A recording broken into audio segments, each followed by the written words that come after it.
if you've never held on to it in the first place, then there's nothing to release. Does that make sense?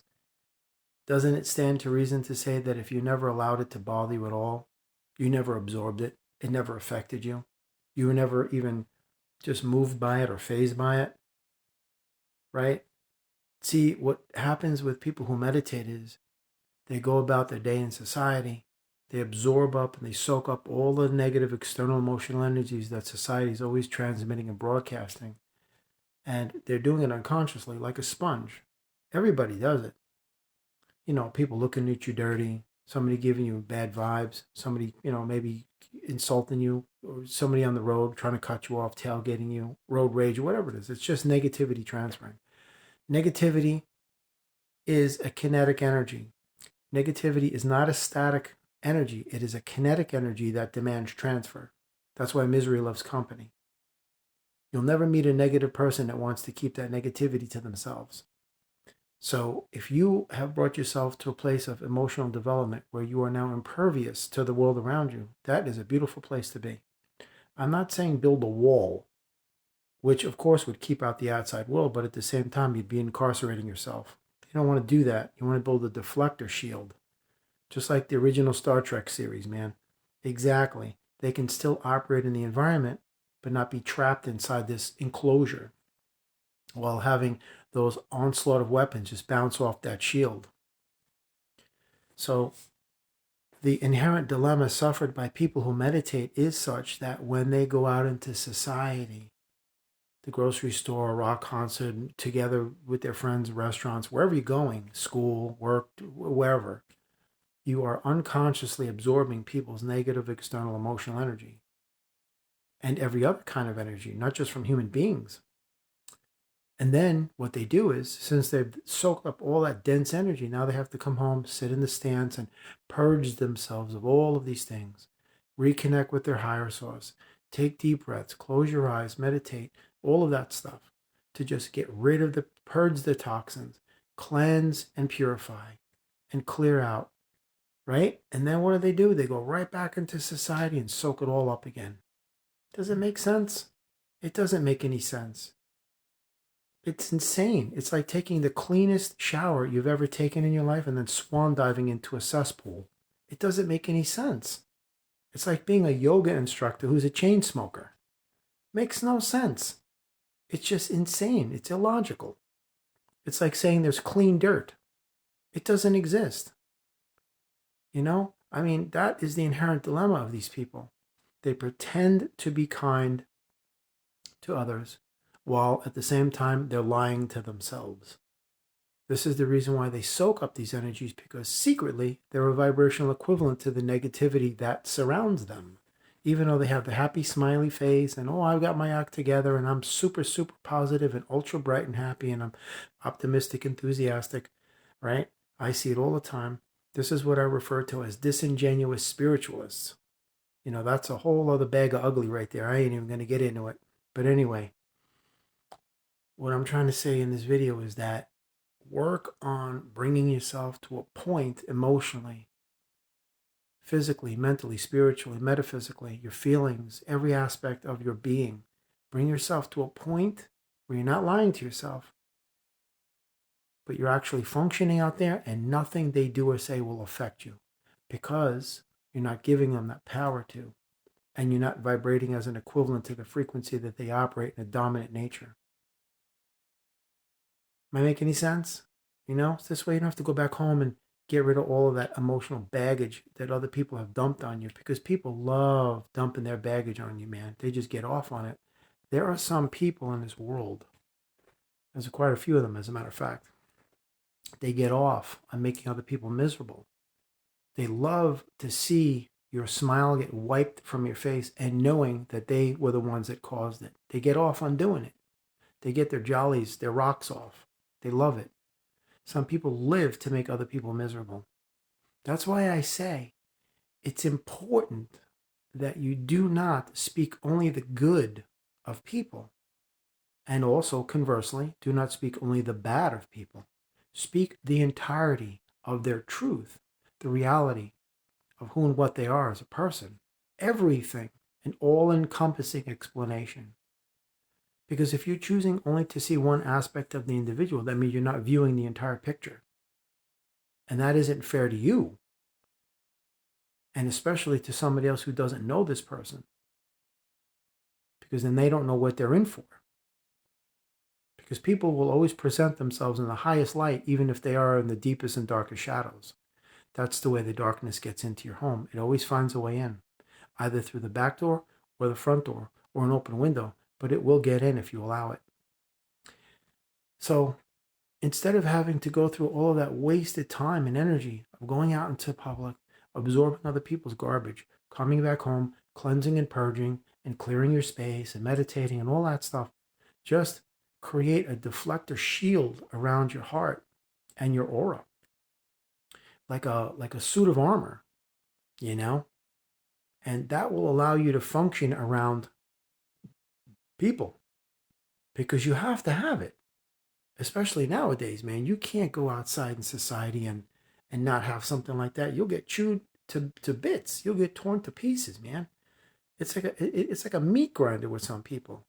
You know, the way they drive, so hyper aggressive. So, I mean, I've never seen it like this before. Just go on the parkway. You can see it. You know, you can clearly see it. And they don't even realize what's being done to them. But I do. 30, 40 years ago, you would never see cars like this. They always made cars with different colors. Back in the 70s, there was multitudes of colors: orange, green, yellow, blue, purple, every kind of color. What do you see now? Black and white and gray, and these lifeless tones. They're creating a monochromatic landscape, which reinforces the polarized mentality, which feeds into duality and separatism. People don't even realize what's being done to them. Look at the clothing that people are wearing these days. Black t-shirt saying, leave me alone, I don't care, F you, blah, blah, blah, who cares? You're a walking billboard for the cult. I really hope you realize this. They're doing it to you every which way possible, and you are embracing it as if this is some great thing. This is not a good thing. Nothing that's happening these days is a good thing for you. This cult doesn't have any regard for you. You're just a food source. That's all you are to them. And it will come to the point where they know that they don't need you anymore. And they don't have to pay you your 401k and your retirement package and your medical and your dental and all of these wasted things, because AI is going to wipe everything out. It's already happening. It's been earmarked to take out all of the private sector jobs. First, they will make human beings obsolete and then extinct. Don't you see how the self-checkouts are growing more and more? There's a grocery store in Holland that's all automated. There aren't any people working there. That's got to give you some clue as to what they have planned for the very near future. It's very true when I'm speaking. So, you know, all of that craziness going on in the world, best thing you could do is when you go out there, try not to let it bother you, because if it's bothering you, then you're vibrating as an equivalent to it. It's true. So if you're vibrating higher, you'll naturally deflect it because it can't affect you, because you're too high for it to do that. It's like somebody being on the ground floor, standing in front of a 100-story apartment complex. And you're on the roof. There's no way they can get to you. Not from the ground level, they can't. They can't just fly up there and meet you eye to eye. Can't do that. You know, there's no scaffolding there, and they're not going to go inside and take the elevator or walk the staircase. So that's it. You're untouchable. That's how you have to be. Vibrate higher, and you nullify the illusions of their, you know, propaganda and their malevolence, because it's all a puppet show anyway. So just don't let the outside world affect you, and then you won't have to come back and meditate and purge and cleanse and detoxify and reconnect to your higher self. And it's a waste of time. It's such a waste of time. Whenever I want to reset myself and commune with my higher self, I just, I do it wherever I want to. I go outside and do my sun salutations. I could do it inside, wherever. Do it when I'm out. You're just putting yourself in a field of energy that's separate from your outer, your surrounding environment. That's only reserved for you. Again, your sacred inner space. That's where you should be meditating in there, along with your dreams and your visions. It's a beautiful thing, I'm telling you. The whole premise of this channel is to get you to realize your unlimited transformative potential. That's why I keep saying it again and again. I'm not going nuts like, this guy keeps saying the same thing in every other video. No, I'm fully aware of what I'm saying as far as the content that I am creating. I'm fully aware of that. I'm emphasizing it again and again because it is of the greatest and the utmost of importance that you understand your unlimited potential, because you weren't made aware of it when you were born into this illusionary cult. Trust me, if enough of you start waking up, then they got a big problem, because then you're unstoppable. But if you keep following their rules and guidelines and regulations, all bets are off. Absolutely. All bets are off. But, just to end this video in saying that, don't waste your time going out there accumulating everybody's emotional junk and bringing it back in and taking it on your family and taking it out on yourself. How come I didn't defend myself when I had the opportunity? Why did I hold my tongue? I should have told him off, and all that stuff. Forget about that. Just work on building a deflector screen and work on honestly telling your truth, not lying to yourself, but being truthful with yourself when somebody says something of a negative nature or insulting, that it doesn't affect you. That is where you have to strive to get, because then you're in a great place, because then that negativity can't affect you anymore. It doesn't have the power. Why? Because you didn't give it the power to do that in the first place, because you kept your power. And not only did you keep your power, but you augmented it and amplified it for even greater achievements and accomplishments.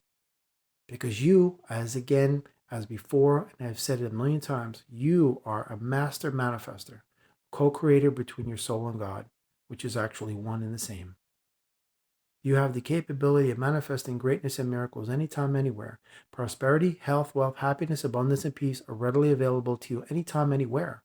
You just have to connect to the frequencies that they vibrate in a dominant nature. And I say dominant nature by whatever frequency they remain at. That's what I'm trying to say. They don't fluctuate. It isn't like high, low, high, low, high, low. It's constant. And then it goes higher when you go higher. Because this ascension, there's no ceiling, man. It just goes up and on and forward and expanding forever and ever and ever and ever. Times infinity, times eternity, times forever. And that's a whole lot of everything in every direction, forever and ever.